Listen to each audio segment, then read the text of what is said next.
Энэ хуулийг бол зарчим үед дэмжиж байгаа санаачилсан гишүүдийн нэгийн хувьд ч гэсэн. Тэгэхээр ер нь бол анх энэ веб гэдэг тамхи орж ирээд ямар ч одоо хяналтгүй зарагдж ирсэн үе биш дээ. Одоо хэдэн ч насны хүн хамаагүй авчдаг. Хараад үзэхэд их гоё одоо Джеймс Мимсний зурагтай нэг юм хүнийг өргөтдөг тийм ээ. Тэгээ хүүхэд мөхөд бол ирээд тэрийг аваад татаад үзэх ийм одоо сонирхлыг төрүүлэх үс юм байсан. Одоо энийг ингээд нэг хуулийн хүрээнд бас энийг ингээд журамдалж байгаа нь бол зүйтэй гэж харж байгаа. Мөн одоо нийслэлд миний бие бас төлөөлөгч байхдаа энэ асуудлыг анх хөндөж тавьж төмөр төмөө гишүүн бид нар бас ярилцаж энийг бас нийслэлийн иргэдийн төлөөлөгчдийн хурал дээр бас ярьж исэн. Түүний зэрэгцээ одоо энэ номын чимэг ажлын энэ хуулийг санаачилсан номын чимэг гишүүн нийслэлийн одоо орлогч дарга байхдаа худалдааны журамд баха өөрчлөлт оруулаад нийслэлийн за 21 нас хүртэл бол борлуулдаггүй болгож ирсэн. Багнуур дүүрэг хамгийн түрүүнд үнийг хэрэгжүүлж ирсэн. За ингээд одоо алхам алхмаар энэ урагшилж ирсэн юм аа. Тэгэхээр энэ онцгой албан дотор авах нь зүйтэй. Энэ вебийг бас ингэж хориглож хүүхэд татахгүй юм боломжийг бий болгохгүй л ийм одоо байлгахгүй л тамхи руу татаж оруулаад байгаа нь бол бодиттой. Энэ дэлхийн эрүүл мэндийн байгууллагын бас судалгаанууд юмнууд гараад байгаа. Гэхдээ нөгөө талдаа бас бид энэ дээр ярих зүйл бас байна. Энэ тамхины хяналтын тухай хууль гараад ер нь бол 10 онд одоо тамхи таталтын түвшин 31% байжгаад 25 онд 21.1% болж буурсан гэсэн ийм үзүүлэлт байгаа. Энэ үр дүнгээ үзүүлж ийн гэсэн үг. Гэтэл энэ хуулийн 6-гийн 7-гийн 14 дээр нэг сургууль байлаа гэхэд дотор байлаа гэхэд 500 м дотор нь бол аливаа нэг юм тамхиг бол зарахыг хоригдсан юм байгаа. Тэгээ сумын төвөөр яваад ингээд хүмүүстэй уулзаад явхаар энэ нь бол хэрэгч ямарч боломжгүй. Ягаад гэвэл нөгөө сумын төв дээр сургуулийн ч байна, дэлгүүрэн ч байна. Тэгээ ингээд авилгатай тэмцэх газраас жишээлбэл шууд гортыг татаад одоо энэ Сүхбаатар аймгийн Баруун урт сумын засаг даргыг бол энэ бас нэлээд бас хэрэг татаж эднэр ингэж ийсэн юм байдгийм байлээ. Энэ бодиттой баримт. Тэгээд Баруун урт сум нь яаж тогтоож ирсэн бэхээр 500 м явгууны маршрутаар тогтоож ирсэн. Радиусаар биш.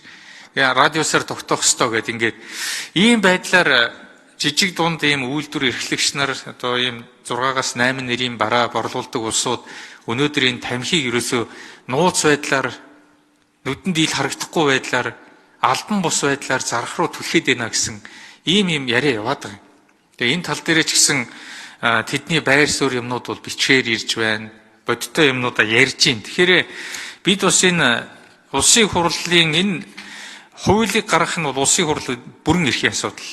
Миний би дахин хэлье энэ вебийг хориглох тал дээр бол дэмжиж байгаа. Бүр чадвал бүр хорчвол бүр сайн л үз. Гэхдээ нөгөө талдаа бид энэ амьдрал дээр хэрэгжихгүй байгаа нууц албан бус ийм одоо худалдааны аймаар руу түлхчээд байгаа энэ асуудлыг бас давхар харж үзэх ёстой. Ийм учраас энэ хуулийг дагаж гарч байгаа улсын хурлын тогтоолын төсөл дотор нь энэ асуудлыг хөндөж оруулж болдгүй мүү? Засгийн газар руу чиглэл өгөөд тэгээ энэ дээр хуулиан энэ тал дээр бас зарим тал дээр амьдралд ойртуулж илүү одоо хяналттай болгох 21 нас хүртэл бол огт зарахгүй байх. Энэ бол маш чухал. Төрөнд бас чин бүрэн гишүүн хэлээд дээ шүү дээ. Өсвөр насндаа ингээд тогтооцсон энэ донтолт бол ингээд цаашаа явчихдаг юм аа. 21 нас хүртэл ямар ч байсан 20 гэдэг бол өөрөө шинжлэх ухааны үндэстэй. Тэгэхээр энэ тал дээр ажлын хэсэг одоо ямар бодолтой вэ? Иймэрхүү тогтоолын төслийг бас энэ дотор нь ийм санааг оруулах боломж байна уу гэж асуух. Мэдээж одоо энэ тамхины хяналтын тухай хуулийн гол зорилго бол ерөөсөө л өсвөр үеийнхний залуучуудыг никотин хамааралтай энэ бүтээгдэхүүнд дондох эрсдлийг бууруулах ийм гол үндсэн агуулга агуулж байгаа.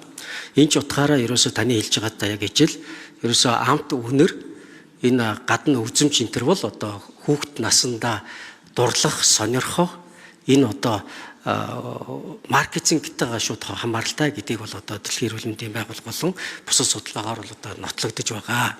Тийм учраас манай ажлын хэсэг дээр бол одоо бас гол яригдж яригдсан зүйл хэдийгээр бид одоо ажлын хэсэг дээр бас санал 100% нийлээгүй ч гэсэн дэмжигдсэн асуудал бол энэ амт үнэрийг хорих асуудал орсон. За ингээд ажлын хэсгээс бол одоо ялангуяа одоо энэ тамхинд ялангуяа электрон тамхин дотор одоо агуулгадж байгаа амт үнэр болон одоо энэ шоколадны амттай, колоны амттай, за дээрээс нь жимсний амт гэдэг байгаа энэ дурлах сонирхлыг төрүүлж байгаа зүйлүүдийг 20 гэсэн ийм саналтайгаар байнгын хороогоор санал хураагдаж дэмжигдсэн. За үүнтэй ижил бас шижир гишүүний саналаар бас одоо энэ гааны амтыг бүх төрлийн тамхинаас хасъя гэдэг ийм нэмэлтээр санал хураалгаж одоо дэмжигдсэн ийм байж байгаа. За тэгэхээр бол одоо бид одоо гол нь одоо энэ залуучуудаа өсвөр үеийнхнээ энэ никотин хамааралтай болохгүй байх одоо гол арга зам бол энэ амт үнэртэй тэмцэх асуудал юм байна гэсэн ийм байсуунаас хандлаа. За хоёр дахь одоо ер нь энэ тамхины хэрэглээг бууруулах нотлогдсон арга бол ерөөсөө татврын бодлого. Тэгэхээр энэ татврын бодлогоороо бид одоо онцгой албан татврыг нэмэгдүүлэх энэ бодлогыг одоо хууль санаачлагчийн өргөн барьсан саналын дагуу бас одоо судалгаа хийж за бид бас одоо ажлын хэсэг дээр бас дэд ажлын хэсгийг гишүүдээр ахлуулсан. За татврын ажлын хэсгийг бол одоо жарлан гишүүн ахлаж ажилласан. За ингээд энэ судалгаа дүгнэлт сангийн яам, эдийн засгийн яам болон бусад одоо судлаач нартай хамтарч ажиллаад ямар ч үсэн нийгэм эдийн засгийн нөлөөллийн тооцоод бид одоо тамхиг энэ 5 жилийн хугацаанд нийт тамхины татврын хэмжээг 60% хүргэнэ гэсэн юм том зорилт тавьсан. За үүгээрээ одоо татвараа бол нэмсэн, онцгой албан татвар. За дээрэс нь бас нэг чухал зүйл бол бүх тамхины төрлүүдийг никотин агуулсан тамхины төрлүүдийг дотор нь одоо олон улсын гайлын одоо бас энэ конвенц нэгдсэнтэй холбоотой түүнийхэн дагуу бас ангилж бүх төрлийг хамруулж онцгой албан татварт одоо татврын тооцдог юм юу орууллаа, ангил руу орууллаа. За ингээд одоо утаа ялгаруулдаг тамхи бол 100% гэж үзэх юм бол түүнтэй дүүцэх тамхинуудыг яг одоо халаадаг тамхи болон бусад тамхиуд 75%-аар тооцохоор ингэж орсон. Тэгэхээр би бас зориуд бас одоо бас манай ард иргэд бас энэ их хурлын чуулганыг бас одоо нээлттэй сонсож харж ажиглаж ямар гишүүд юу ярьж байгааг хардаг болсон юм байна. Тийм учраас би бас энэ нөгөө хууль эрх зүйн, хууль одоо тогтоох байгууллагын үйл ажиллагааны бас нэг журмаас зориуд бас хэлье гэж бодож байгаа. Тухайлбал хууль санаачлагч хөндөгдөөгүй сэдвийг ажлын хэсэг бол одоо хөндөх боломж байхгүй, тийм ээ.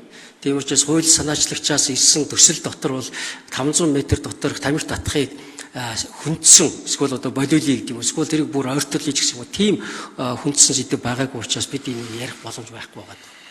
За мөн одоо хууль хэлцэх эсэх асуудлыг ярилцаж байх үед бол эдгээр бод гişүн бас хэд хэдэн удаа хэлсэн ийм протоколуудыг яасан уншлаа. Би бас энэ ажлын хэсгийг одоо 5 сарын 8-наас эхлэн ахалж эхэлсэн. За тэгээ одоо сар гаруй хугацаа, сар илүүтэй хугацаа л өнгөрсөн байна. За тэгэхэд бол одоо гишүүдэд бас нэг хэлжсэн зүйл бол гишүүдийн бүрэн эрхийн хүрээнд энэ асуудлыг дахин хөндөж хууль одоо дахин одоо нэмэлтээ өөрчлөлт юм уу хөргөн барих бүрэн эрх нээлттэй байгаа гэж хэлжсэн байлаа. За тэр утгаараа бас одоо Наранбаяр гишүүний хэлж байгаагаар бид хэрвээ одоо энэ хуулийн төслийг их хурл одоо дэмжиж батсан тохиолдолд хууль баталсантай холбоотой гарах төсөл дотор тогтоол дотор их хурлын тогтоол дотор бид бас энэ асуудлыг засгийн газарт бас чиглэл үүрэг болгоод өгчих бас боломж бас байна. Тийм ээ. Тэр бас энийг бас зориуд анхааруулж хэлье гэж. За баярлалаа. Тэгэхээр ажлын хэсгийн бас иймэрхүү амьдралаа харж уян хатан асуудалд хандж байгаа талархаж байна. Нөгөө талдаа энэ бол бид энэ 21 нас гэдэг энэ заалтыг бол маш сайн барих ёстой шүү. За ингээд бас энэ одоо өнөөдөр байж байгаа энэ супермаркетууд бол тамхины нууц юм худалдааг бол бид байлгаж болохгүй гэдэг үүднээс яаж байгаа. Тэгээ яг одоо тогтоолын төсөл дотор оруулахыг бол ойлгож байна. Улсын хурлын дэгийн тухай хуулиараа хөндөгдөөгүй асуудлыг бол ажлын хэсэг ч энийг ч хөндөж гаргаж ирж чадахгүй болохгүй. Аливаа зүйл бас нэг ийм хоёр талтай, нэг талдаа арилжаа намаа эрхэлж байгаа хүмүүс байна. Нөгөө талдаа хэрэглэгч байна. Тэгээ энэ бид бол өнөөдөр энэ хуулийн төслийг зарчмыг дэмжиж байгаа нь энэ өсвөр үеийг хамгаалах явдал. Энэ өсвөр үеийн эрүүл мэндийг хамгаалах явдал. Өнөөдөр улс орнууд улам л одоо шин сорилтцад тулгараад байна шүү дээ. Одоо энэ урд өмнө ингэж тамхиг бол ийм байдлаар электроноор дамжиж, электрон багжаар дамжиж ийм одоо никотин гэдэг бодисыг авна гэж хинч төсөөлж байгаагүй. Энэ тал дээр бол одоо улс орнууд бол бэлэн бус байсныг бол хэлэх хэрэгтэй. Харин манай улс бас энэ дээр бас арга хэмжээ авч эхэлж байгаа нь бол зүйтэй. Гэхдээ бас бид нэлээд хожуу хөдөлж байна. Одоо хоёр хөршөө харъя. Одоо улс орнуудыг 20-д оны ихэнх үеэс ахвал энэ дээр ингээд янз бүрийн арга хэмжээ аваад эхэлсэн. Дэлхийн эрүүл мэндийн байгууллагын бас энэ сануулга энэ бүх гаргаж байгаа судалгаануудыг хэдүүлээ сайн харцгаая. Энэ дээр бас арга хэмжээ авахыг сануулад байгаа. Тэгээ эцэснээ хэлэхэд энэ хуулийн төслийг санаачилсан улсууд руу бас ингэж зүй бусаар дайрах, зүй бусаар энэ хүмүүсийг гүтгэх эднэрийг бол энэ улсын хурлын танхимд оруулж ирж болохгүй. Энэ зүйлийг бол одоо хатуу бид бодох ёстой. Альва энэ хуулийг санаачсан хүн болгоныг ингээд зүрхийн сугалж байгаа юм шиг ийм хийгээд иж болохгүй гэдгийг хэлмээр байна. За баярлалаа.